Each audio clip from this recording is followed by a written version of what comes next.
for another 3 months, and Elijah, the wooden Indian, called me and said that this was when I was supposed to teach. So there you go. When you fool with people like that, that's the kind of message that you get into. Um, I think I told you last week uh, the subject is serving God in the shadow of great men and women. And that title probably doesn't make a whole lot of sense, but maybe it will as we talk about the subject.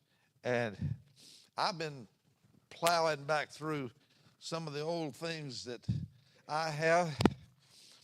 This is a copy of the first bulletin that was ever published at this congregation in 1960.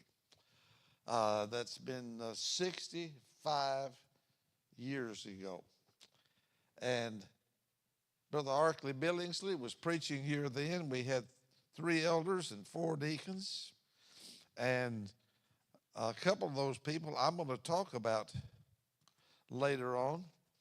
And because this is going to be a Bible class, but sometimes we need to look at real world happenings to see the power and the accuracy and the need for this book in our lives. We read these things in the Bible and we don't really, they don't make much of an impact on us sometimes. We think, well, that's what happened way back yonder. And we don't realize that God is working with us and for us in the same way that he always has with his people. Now, I say in the same way, he's not doing miracles. He doesn't have to. Today, he's using his divine providence to make these things work out for us in such a way that God is with us. And we're going to look at some Bible examples. We'll start with, I'd like to start this morning to show you the impact of providence and the way that God's, he ties things together for our benefit. Paul said in the book of Romans, we know that all things work together for good. That means our eternal good to those who love him. Listen to this. Some of you have heard this before, but it's been long enough you've already forgotten about it by now, so it won't do any damage to you to hear it again. But I cut this out of a publication a long time ago because I had never seen this before. And I couldn't believe all the connections that there were in this little publication or in these examples here. Do you know the first missionary that this congregation ever sent out was a man by the name of Delbert Bradley, and it was in about 1970, 71, somewhere in there. So it's been a while ago. And we were in this little old building right here. It's still in there. It looks like offices and a Starbucks now. But this is where we were meeting. And there wasn't a great number of us that were worshiping here then, probably about 120, something like that.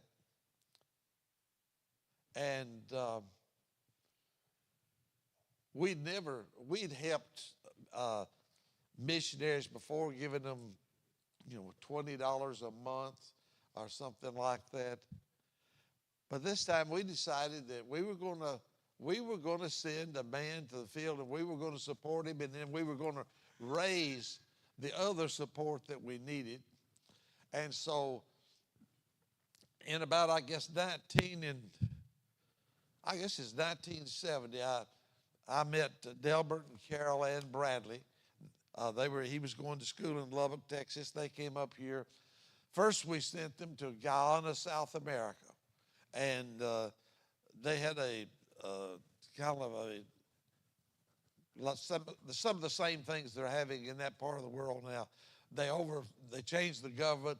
The Americans had to leave, and so Jackie and I went down there and helped them move back to the States, and then Sycamore sent them to Halifax, Nova Scotia, to work up there because they needed someone. The church was just struggling up there. So anyway, that was over 50 years ago.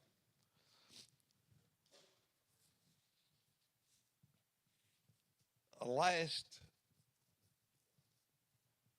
July, I guess. Was it last July? Yeah, I guess it was this last July.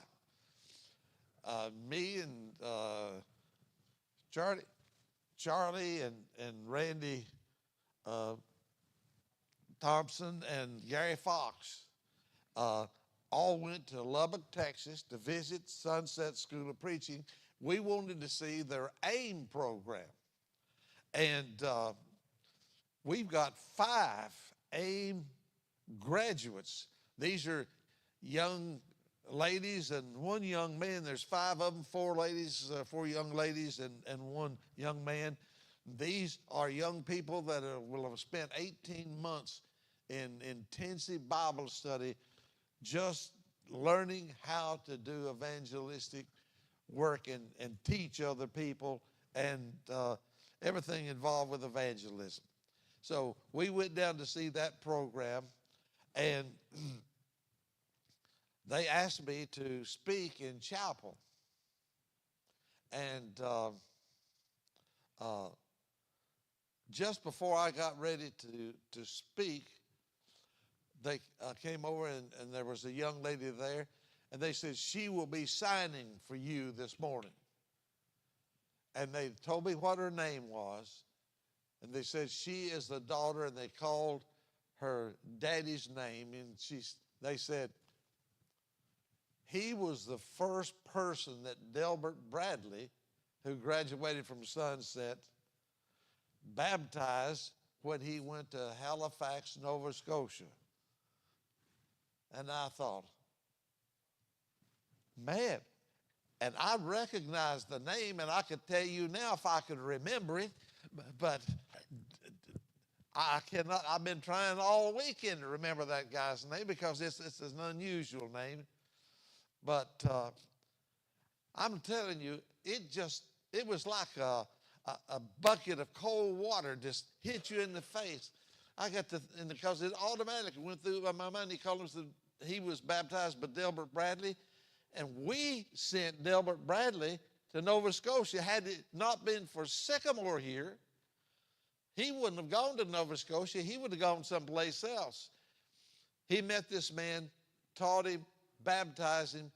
That man now has moved to the States. He's on the faculty of the school. His daughter is also involved with the school, and she is a translator for the deaf because they have a deaf ministry. I think there's 50,000 people in this country that are deaf. And Sunset is online, so those people can go online. They can be involved to see the services. They've got a whole curriculum for them. They teach in sign language. It's the only work like it that I know. And the daughter of this man that Sycamore was involved with came, and she was the one that did the sign language. And you can go on the website there, and I think it's on their website. I think all those programs are on their website. And you know, what, what, what do things like that, is that just a big coincidence? You reckon that's all that it is? It's just a big coincidence. It just happened that it happened that it happened that God was sitting asleep somewhere when all this is taking place. When he wakes up, he says, oh boy, that was good that it worked out like that. I'm telling you, that is providence. That word means God provides. And he provides. There was nothing supernatural about any part of that except one thing happened, and then it caused something else to happen, and it caused something else to happen, and it makes a full circle. One of the people that I've got on my list here of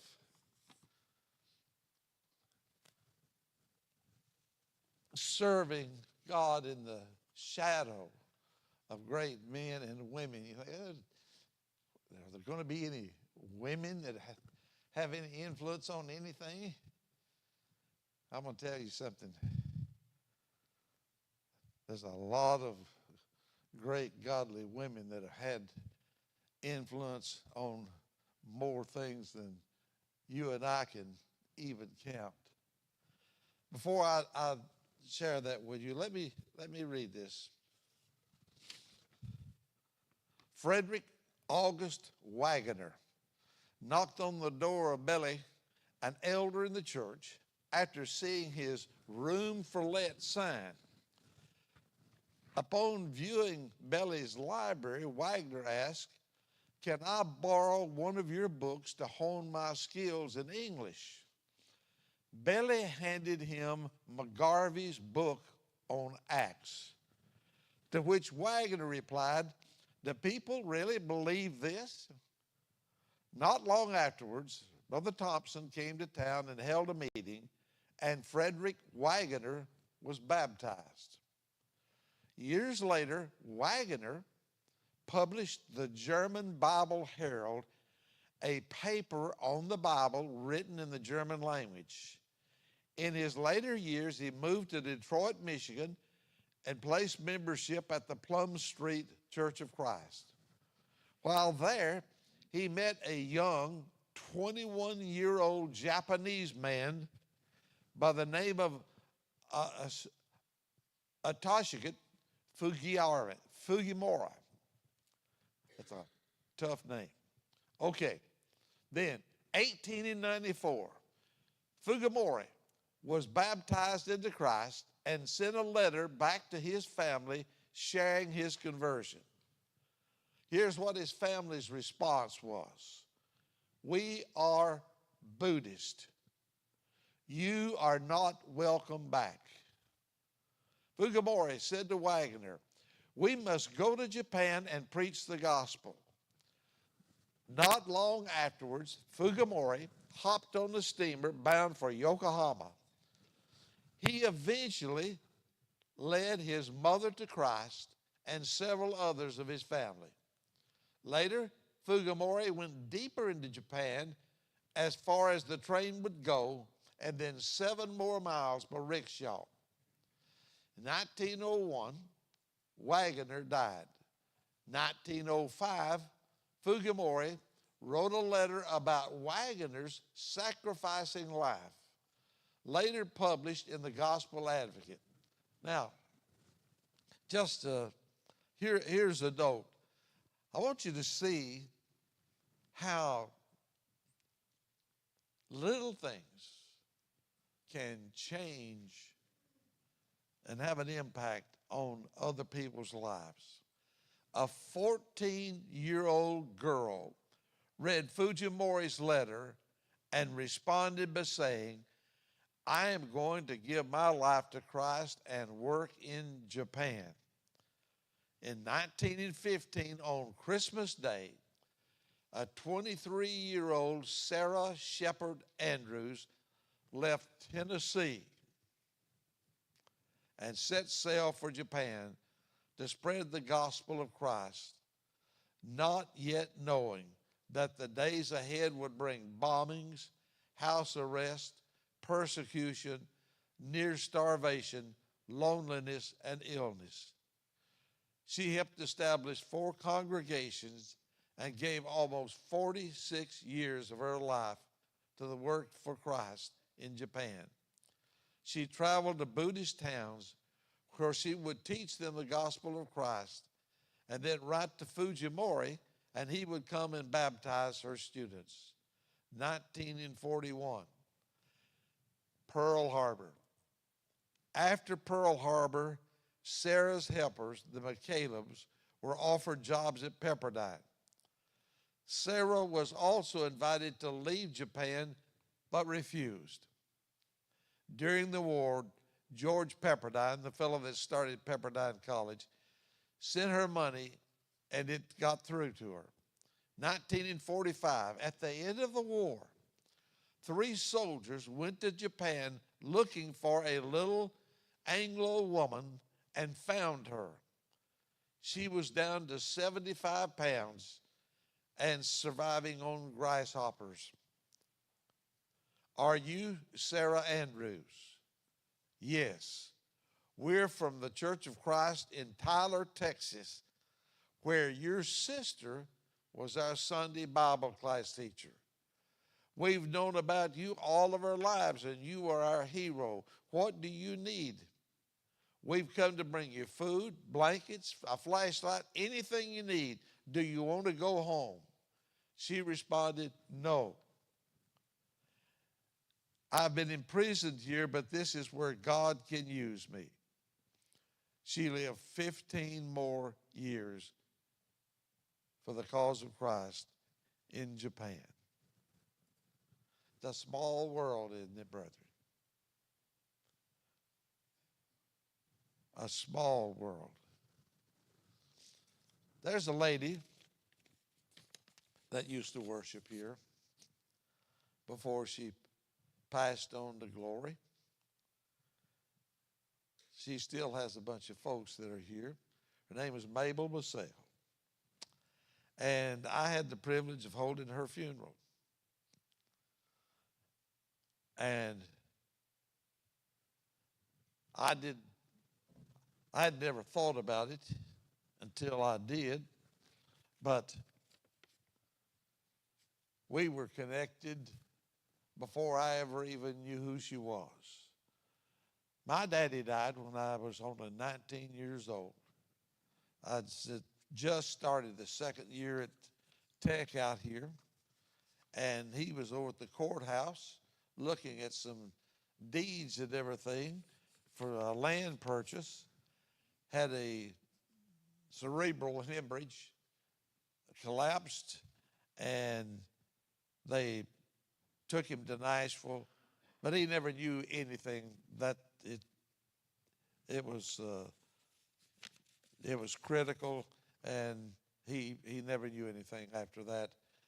And so at age 19, I had to drop out of school and go to work, run into business. And but what connects me with Mabel, I remember the day of the funeral, and she, who was basically unknown to me at that time, she helped sing at my daddy's funeral. And later on, I got acquainted with her. But I thought, well, that's a coincidence. But anyway, Mabel, if you didn't know her, she was a very outspoken person in the sense that if you wanted to know what she thought about something, you better not ask her, because she would tell you. She was, she made Gary Jett over here look like, he's bashful. Because, she was outspoken. She was the mother of Linda and Barry's grandmother and Jack's grandmother and all kinds of kin folks here. But uh, when when she sang at my daddy's funeral, she was worshiping at Willa. Then later on, she came here to encourage her family that was here, and she helped sing at, there's no telling how many funerals in her lifetime. I got chewed out just last week by my wife about, about a funeral that I was singing at, and I'm going to let you be the judge of this. Now, I want you to say who was in the right. The little background, Jackie and I lost our first child. He died during birth. He had wrapped the cord around his foot, cut off oxygen. They didn't have the equipment here to detect that at the hospital then. That's been over 50 years ago. And so then our daughter Christy was born. And so they put her in the hospital for the birth of our son, Stephen. And Mabel called me and asked me if I could help sing at a funeral over to Hooper and Huddleston. And it was like at 10 o'clock in the morning. And so I asked the doctor, I said, how soon do you think this baby is going to be here? Because I was there at the hospital. He said, it may be tonight before this baby comes. He said, she's not anywhere close to having a child. So I asked Jackie, I said, Mabel wants me to go and help them sing at the funeral. I think somebody hadn't showed up or couldn't come, whatever it was. Oh, yeah, go ahead and go on. He says it's going to be tonight. Well, I go to the funeral home. I helped sing at the funeral and did a great job, by the way. And I go back over to the hospital. When I get in there, somebody says, Are you Mr. Burks? I said, yes. Come with me immediately. Well, it's kind of scared me. They said, we need you to sign some papers. Your wife's got to have surgery.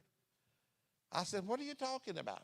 So then the doctor comes in and says, the baby's not turned the way that it's supposed to be. We're going to need to do a cesarean and take the child. But you've got to sign. So they're waiting on me to sign. Jackie there, where have you been? You told me to go. And so I've been chewed out about that for the last 40-something years. But Mabel asked me to go. And she helped us, sing at funerals, no telling how many times I helped them. Some we became great friends. We started the bus program here, and she was one of the key people that helped get that started because we had to have people to ride on the buses to help take care of the kids. And I'm going to tell you something.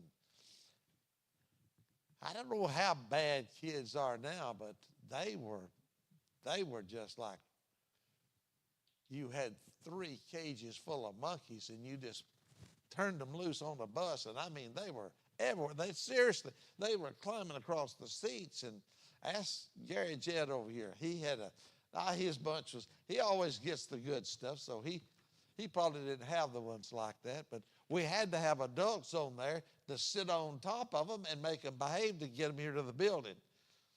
And I remember in the early stages of it, we had 50-something kids on a bus, and we pulled up out front there. And when we opened the door, seriously, it was like you had uncaged something. They come tearing off there and bursting through the doors here. And we had a number of Bible class teachers that they quit. They've been having like 6, 7 kids on Wednesday night, and all of a sudden they've got 47 in the class, and they're climbing the walls. And we just, sometimes you have more success than you're ready for. and we weren't ready. Charlie's grinning over there. He knows exactly what I'm talking about. Uh, that's the first time I ever saw Charles, by the way. He came up to work on the bus program. Y'all were living down in the holler there, I think, then. And we had so many great brethren that helped. And at one time we brought on Wednesday night we brought 188 people in just on the buses, and that was a great work. But I'll tell you what, it wouldn't work now, because then we go through the projects, and the kids would just come and climb on the bus, and they didn't go, let me go ask Mama if I can go tonight. They just came and got on the bus and went. And today, Gary'd probably just be getting out of prison for kidnapping, because it was a different world. I don't know that it was a better world, but it certainly was a different world. You weren't worrying about being sued for everything that you did, and a lot of the parents just considered us to be a fine, free babysitting service. And by the way, we had some that come in. Kid to get on the bus, and they'd be that high, and they'd be carrying a baby. And we had to stop that. But anyway, I'll tell you, the bus program wasn't worth a hoot, really, as a program itself. But the leadership that it grew is what grew this congregation right here. Randy Thompson, one of our elders, bus worker. Charlie Vaughn, one of our elders, bus worker. Gary Fox, bus worker. I mean, Jimmy Daniel, not an elder now, but has been, bus worker. Jimmy had just become a Christian, and he came up and with the influence of his wife and his mom-in-law, Mabel, he became the driver on the bus that I was working on. He and I became great.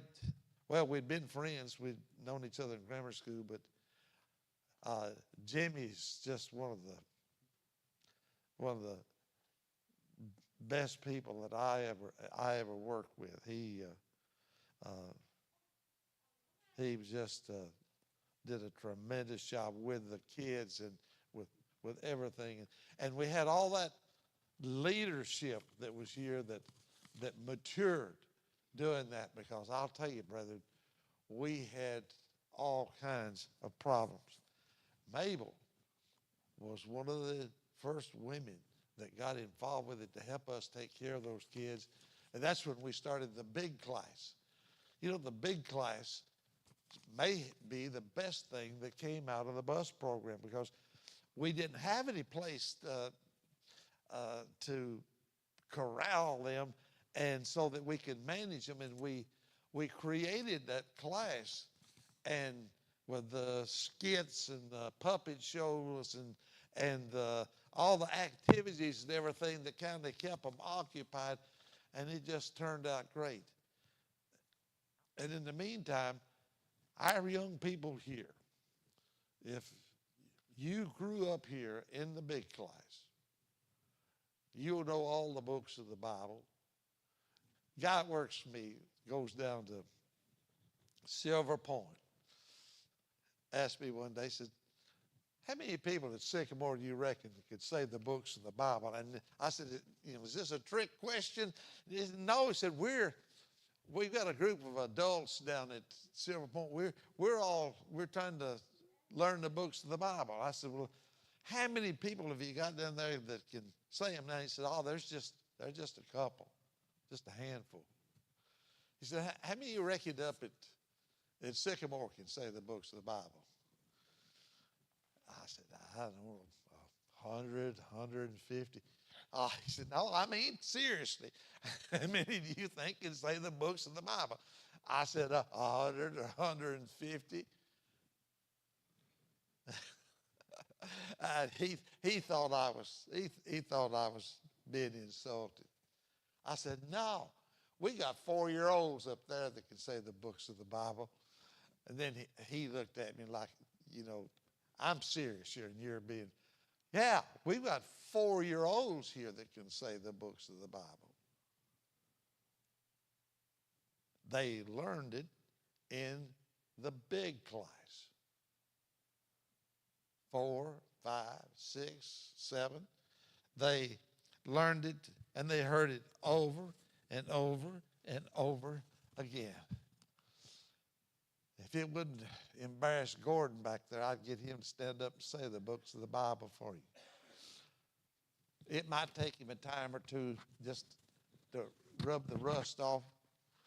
But after you do that, after you learn that, you see, that's something like learning the multiplication tables and other things that you put in your memory bank. When you say it over and over and over again, Amanda, that ain't Amanda, Rebecca, I can remember the books of the Bible, but I can't remember people's names that I've known all their life. Can you still say yours? It's been, somebody sitting beside you there. Were you even, was the big class before you? You were, can you still say yours? She said, yes. How long ago has it been since you were in the big class?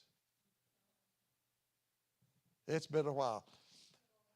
A long time. And brethren, I'll tell you something. We learn something in that.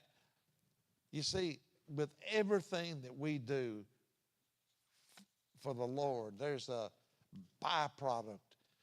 And many times the original idea that we had, the byproduct of it is of far more value and worth far more than the thing that we started out with. We started out with a bus program, but we ended up, the big class is still going strong today. And I hope we never get away from the principles that we've used in there, that when you say things and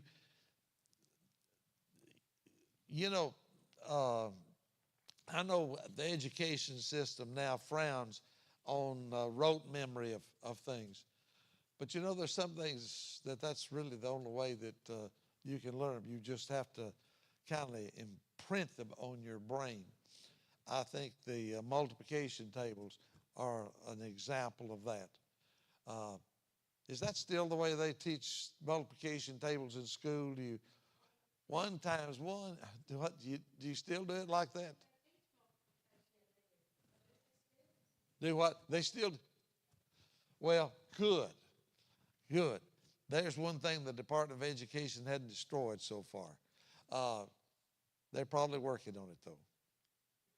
But looking at Sister Mabel, she helped in the bus program and the things that did. Also, she helped in the big class. And she was there for a number of years and helped us get that started. And then when I think of standing in the shadow, it's like going out in a field and it's a hot July day, and there's a big old oak out there in the middle of the field, and its limbs are spread out, and there's a cool shade under that, and that's the first place you go to, and you're refreshed and you're renewed under the shade of that giant tree. And I want to tell you about some people that were giant trees. Mabel was a giant tree. There's so many people. Yes, Charlie.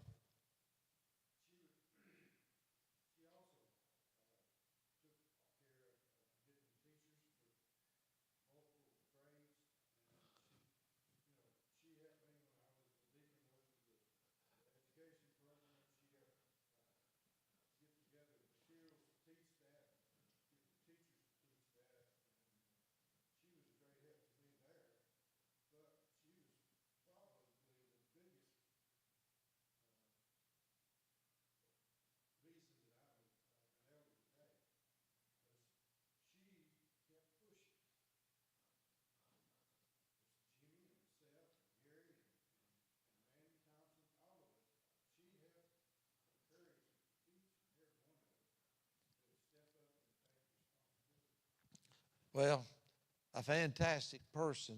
And what I want to tell you is every one of you sitting here, somebody is looking to you, maybe in a small way, but they're looking to you. You are influencing somebody. Now, none of these people that I'm going to mention were no significance about any position they had or anything like that. Well,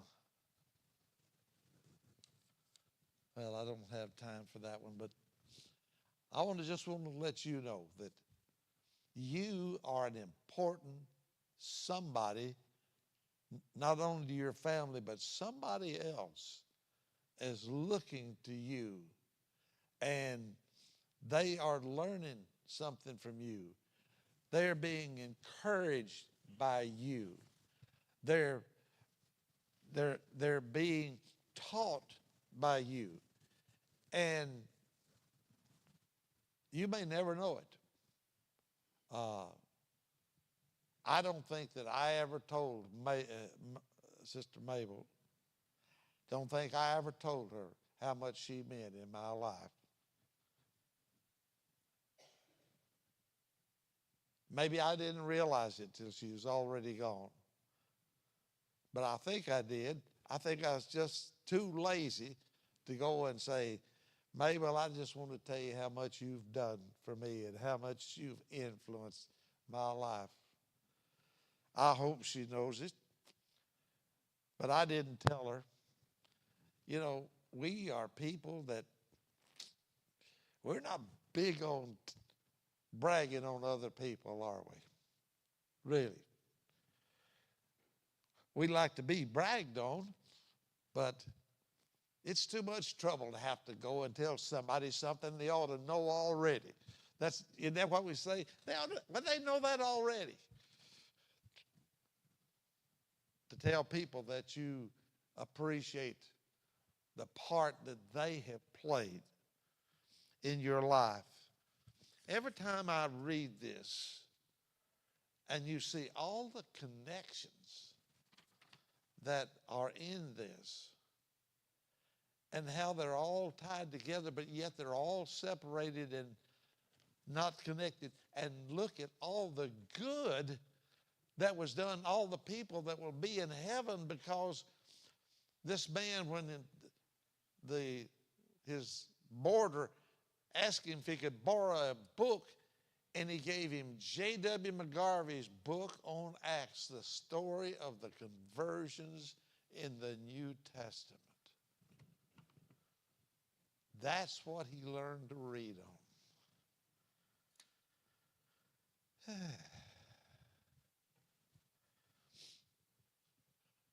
Brethren, I believe that this room is full of giant oaks.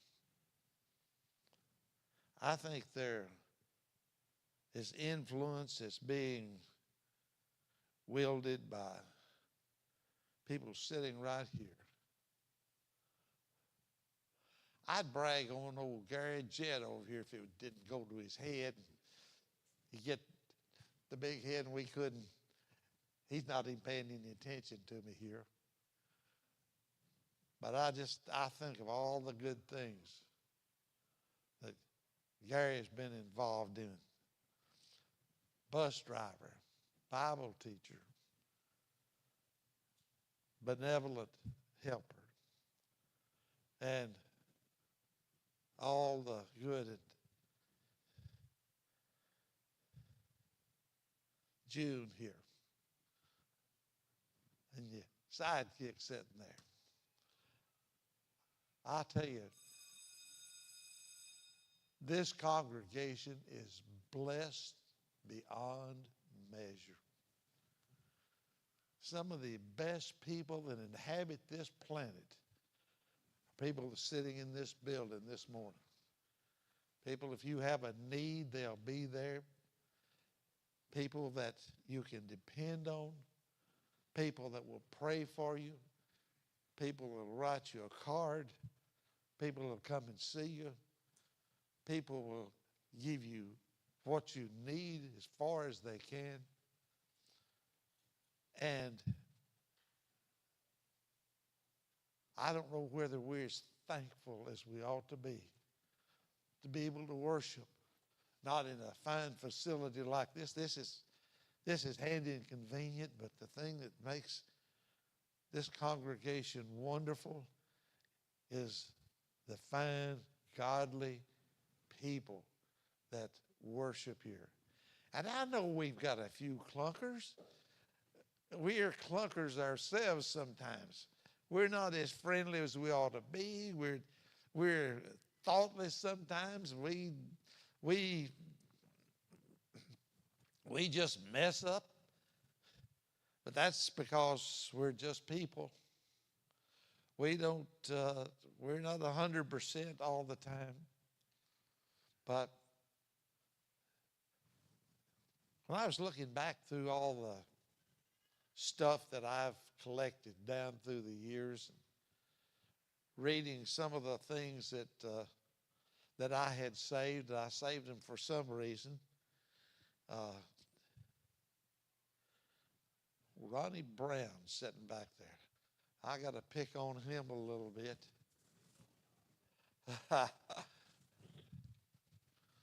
Well, Ronnie probably doesn't know it, but his dad probably at one time was one of the biggest influences this congregation had, because he was so optimistic. And I remember that he was so optimistic and positive thinking about some things when this congregation had to have it. And we could be here till services tonight, just going around the people in here. Give me a little while to think about it and some of the things that you've been involved in. And you know, we don't think in the Old Testament, Moses had a brother, a sidekick. He had to have him. He wouldn't go to Egypt without him. You know, God did all these miracles and everything for him, and finally Moses got down and said, Lord, I can't talk. I'm slow of tongue. I can't talk. God said, who made man's tongue anyway? I'll let you take your brother Aaron, and I'll tell him what to say. And so he can be your spokesman. Moses had no more excuses to give. Do you know that evidently was a legitimate excuse? He was slow of speech because God then gave him his brother. I tell you, if my brother had had the ability to do that, he'd have given me to somebody. But it probably wouldn't have been for a job like that. Yeah, gave him his brother, his older brother. His older brother. Those of us that have brothers and sisters know how that goes over sometimes. And let me ask you something. Have you ever considered why God didn't pick Aaron instead of Moses to start with? What's the hardest instrument in the world to play? Second fiddle. That is the hardest thing that there is. That's the hardest instrument to play. Second fiddle. To be second fiddle to anybody for anything, not many people can do it. Do you remember when God told Moses to come up on Mount Sinai? He was going to give him the tables of stone and the law. And who did he leave at the bottom of the mountain to look after everything while he was gone? Aaron, his older brother. Do you remember what happened while Moses was on the mountain? And Aaron, his older brother, was now in charge. Well, I'm going to tell you, the wheels fell off the wagon because the people, after Moses was gone a few days, they got to be impatient. They said, he's gone up there and he's died. We're going to be out here in the wilderness. So they decided they needed to do what? Make a golden calf. They needed to have something they could see to worship. And so they bring all that jewelry, which, by the way, they had gotten in Egypt. God had given it to them. They took it from the people down there. And when Moses asked Aaron, where did that calf came from? He said, well, they just threw the gold in there and it jumped out of the fire. Wouldn't you have had to laugh to been told something like that? I don't think it was too funny at that day after God got through punishing them for it. But you see, Aaron was standing under the oak tree, which was Moses. He thought he was the oak tree, but he found out differently, didn't he? We'll start there next time. Thank you for being here. And yes, sir.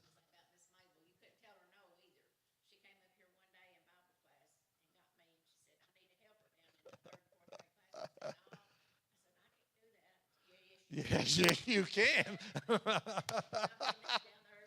oh, oh, me. Well,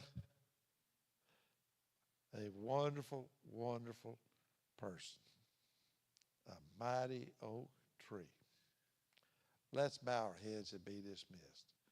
Heavenly Father, thank you for the remembrance of all these wonderful people that have influenced our lives and have helped save souls and have made us to be the people that we are. Help us to be more appreciative of each other. In Jesus' name, amen.